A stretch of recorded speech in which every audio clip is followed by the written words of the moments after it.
Good Monday to you, everybody in COM 7855. Welcome to week boom, bam, 11. How are you doing? Are you all right? You hanging in there? Hang on. A little tea instead of coffee. Been up for some time. Got my geography cup from the University of Missouri Geography Cup. I had the great pleasure of conducting a writer's workshop there for a week in the geography department, and specifically writing about place. That is, being in a place and writing about a place. But that's not why we're here. We are here for you. Okay, it occurs to me as I was looking over the material, getting ready for this video, that I forgot to post the announcement for week 10. We did, of course, have a week 10. There are videos over there for week 10. I'll tell you what I'll do. I will post an announcement for week 10. Then I'll post an announcement for this one for week 11. Okay? All right. So what we're going to do in this video is we're going to talk about your responses from week 10. Okay? And then in the next video, we'll talk about the upcoming material. Okay, so let's get started right away. This last week, week 10, we finished up Cialdini, So Long, Farewell. And by the way, for those of you who might notice, you often send me little emails and say, oh, hey, love the coffee, etc. Or are you okay, and etc. If you notice a little thingy right here on my eye, and I'm okay. I just had something taken off my eye. Who knows what it is? It's gone now. But besides that, absolutely fine. Still got a little, I got into some poison ivy here on my. Yanking the weeds. I think I even got some on my arms here. Ouch, you don't want to see that. Anyway, so a little scratchy, but I'm okay. No worse for wear. I have everything I need. That's the last of it in this cup. Okay, let's go back and take a look at the last of Cialdini. I hope you enjoyed the book.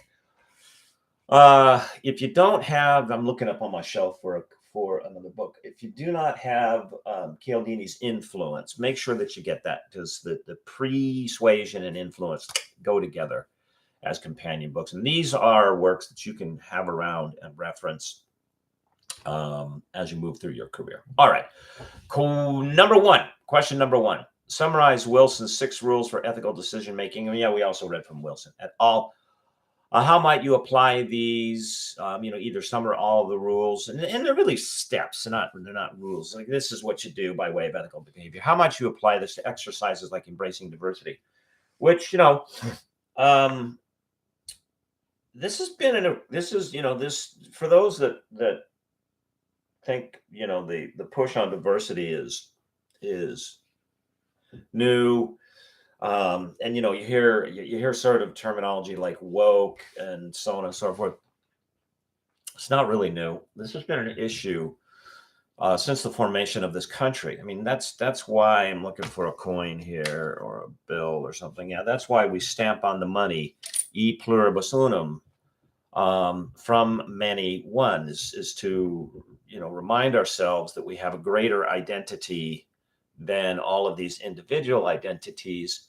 But that greater identity is formed by the individual identities.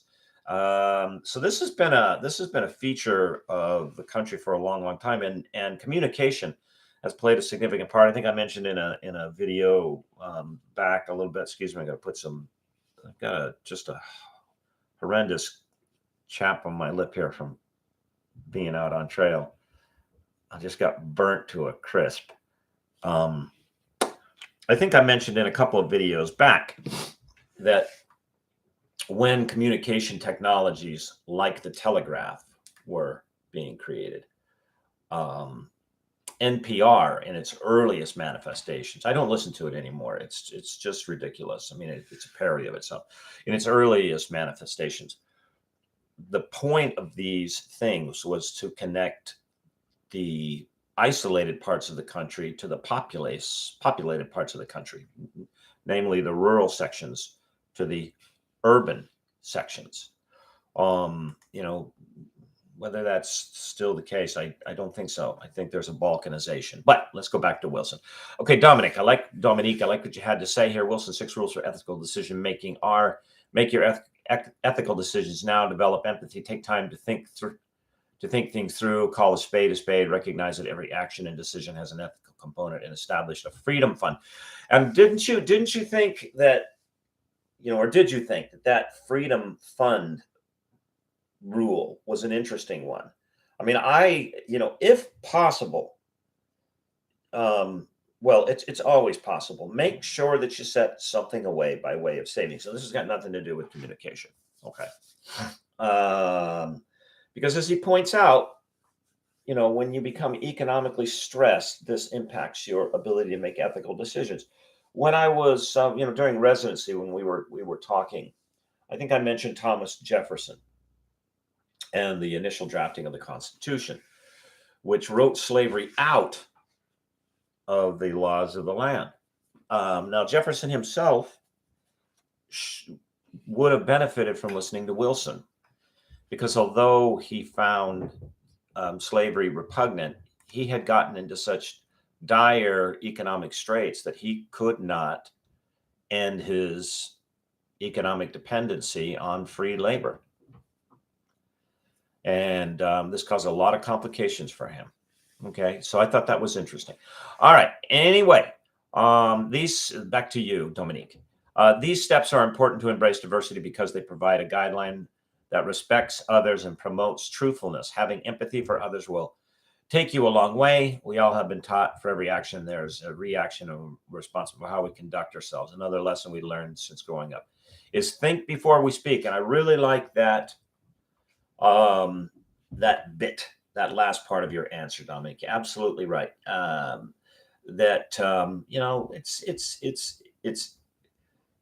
It's easy to go through these. Now, one of the things that's not easy is much of what we think is,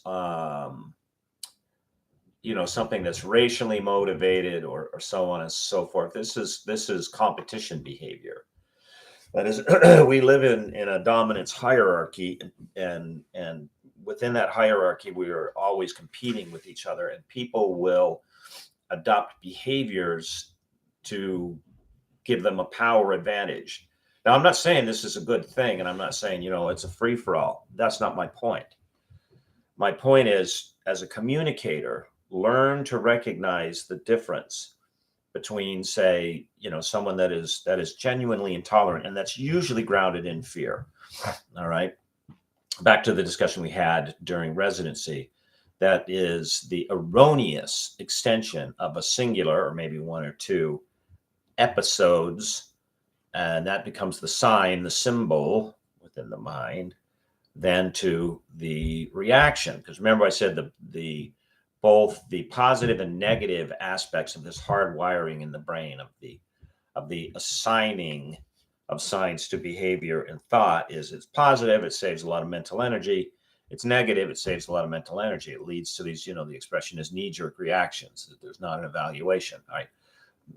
Therein you find the genuinely intolerant. All right.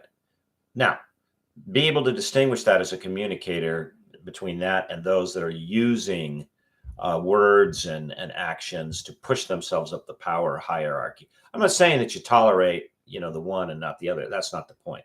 But learn to distinguish by way of behavior. Okay, question number 2.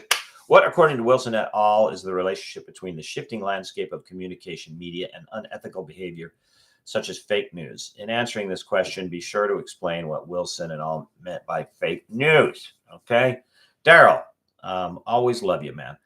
The shifting landscape of communication media focuses on America's capitalistic attributes. Business remains in business by exceeding the break-even point, and this has always been the case. Okay, The businesses that experience the greatest profit can be sustained the longest time. If those businesses are sustained in the long term, employees will continue to have paychecks. Those employees can spend their money in the economy. Now, I like what you have to say, Daryl, but you could get to it quicker. In the economy and support local businesses so the employees of those businesses can earn a paycheck. If negativity sells, there we go. Now we're getting to the heart of it. Negativity sells, then clicks and shares of content contribute to the organization's profit. The shifting landscape means that journalists have to remain relevant in a market where anyone can be a journalist, but everyone doesn't follow journalistic code of ethics. Fake news contributes to negativity. Since negativity sells, the fake news is one of the many vehicles to facilitate negativity. There's an appetite for negativity through fake news. Okay, true, but now what do we mean by fake news? Sherlita, I like how you tackled the question. All right, so you say Wilson et al. States that the decline in ethical, and by the way, so I say, what do they mean by fake news? This might show up as a question at some time. Winky. Decline in ethical behavior, shifting landscape communication actually contributes to fake news. Deceptive marketing ploys, eroding mistrust of all media, corrupting social communication channels. He notes that social media is leading the rise of distrust due to pay for play. PR shaping content for paid opportunities and manipulating advertising environments where it is unsure if the audience is aware of this practice. And actually, it surprises me how unaware people are of this practice of clickbait. Okay, now fake news. All right, I'm going to give you a definition that I want you to keep in mind. Okay, fake news. And I'm not saying that this is only it, but when we talk about fake news within the context of social media, fake news is not news that's been made up out of whole cloth. That is, it's not news that is absolutely completely fabricated. That's not fake news. Okay, it falls into two general categories. Number one, it's someone's opinion being presented as the story, as the event. Okay. And I'm not taking any partisan sides here, but this is one that I heard a lot. Donald Trump lied, and then we stick in a number, 3,000 times, 5,000. And as I watched this number sort of ratchet up, what amused me was, it was very specific. It's like Donald Trump lied 5,678 times. It's like, okay, for each of those times, there's opinion, right? So that's opinion substituted as fact. That's one of the core parts of fake news. Secondly, bait and switch, telling you with a lead that's really not relevant to the story. Okay. So although the story's real, the lead is deceptive. That's fake news. Okay. And then finally, and this is my definition. So pay attention. I don't mean because I'm saying it, because it may show up somewhere else. I think one of the most abundant categories of fake news is events that are presented that are non-events.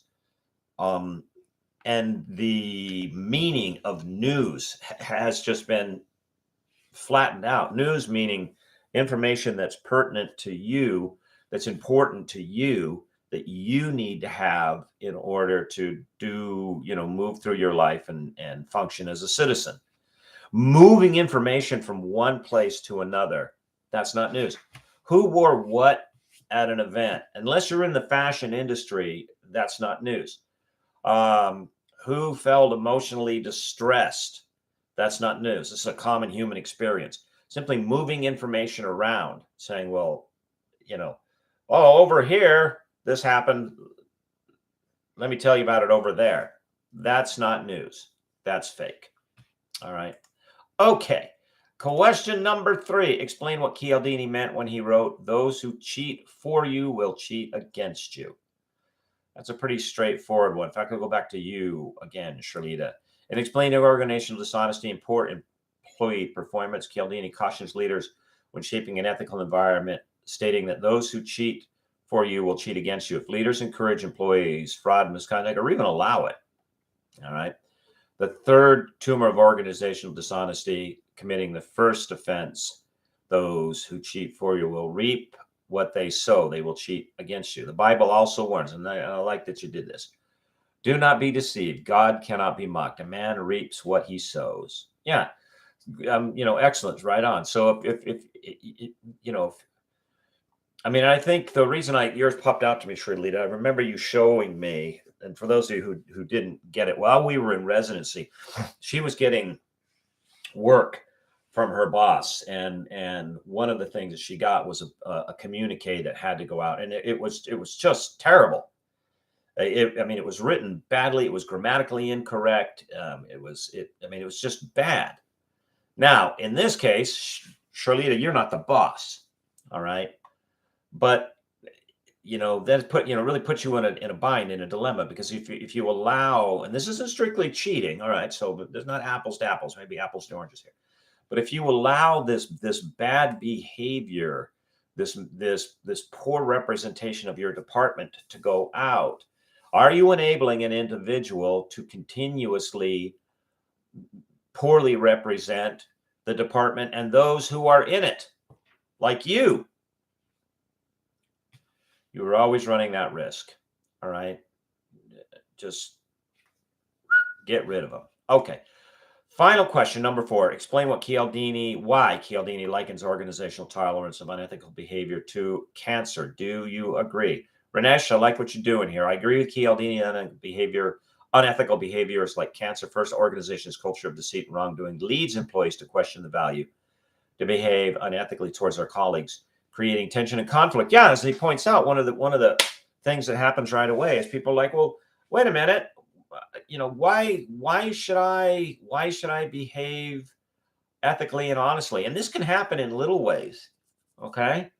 Like, calling in sick when they're not really sick. People know that the person who called in sick is not really sick. Then I go, well, why am I showing up? All right. So the malfeasance tends to crowd, like, cancer. This is incorrectly copied cells, and as they spread, they crowd out the correctly copied cells, the functional ones. The bad behavior crowds out the good behavior. Moreover, I'll go back to you, Ranesh. Unethical work practices create moral stress experienced by employees whose personal values conflict with regular wrongdoing. They're like, yeah, why am I hanging around? I work for a company, a not-for-profit, that was unethical. And I worked for about 3 years. And I finally quit because I came, and it was easy. It was very loyal to this company. But it was easy for me to quit because I had moved up through the company, and I was 3rd, 4th from the top. There was the CEO, the CFO, sort of the director, and then me. My report actually was to the CFO, but I wasn't, above the director.